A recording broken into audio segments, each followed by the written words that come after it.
दिवसेंदिवस उच्च शिक्षण महाग होत चाललंय। त्यामुळे गुणवत्ता असूनही अनेक विद्यार्थी उच्च शिक्षणापासून वंचित राहतात। तसंच तारण नसल्यामुळे बँकाही त्यांना कर्ज द्यायला हसत नाहीत। अशा विद्यार्थ्यांच्या मदतीसाठी पुण्यातली सेंटर फॉर ह्युमन डेव्हलपमेंट ही संस्था पुढे आली आहे। विद्यार्थ्यांच्या कर्जाच्या परतफेडीची हमी ही एनजीओ घेणार आहे। एव्हिएशन, MBA, हॉटेल मॅनेजमेंट यासारखे अभ्यासक्रम महागडे असतात।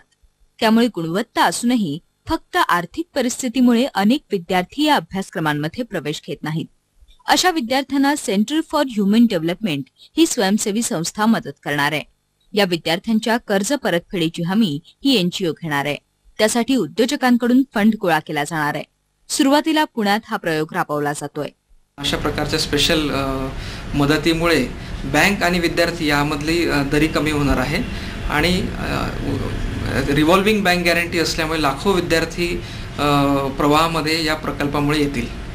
जागतिक बँकेचे माजी सल्लागार डॉक्टर RB ठाकरे, राज्य सामाजिक कल्याण विभागाचे संचालक EZ Khobragade, Jamnalal Bajaj institute of business मॅनेजमेंटचे माजी संचालक RK जाधव यांनीही योजनेचं स्वागत केलंय। हा माध्यमातून विद्यार्थ्याला करिअर डेव्हलपमेंटसाठी वाव मिळणार आहे।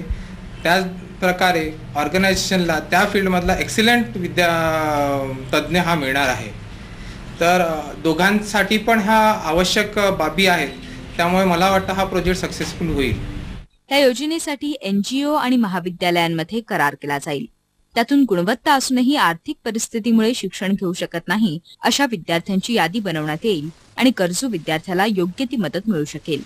ETV news, Pune. याबरोबरचे बातमीपत्र संपलं। नमस्कार।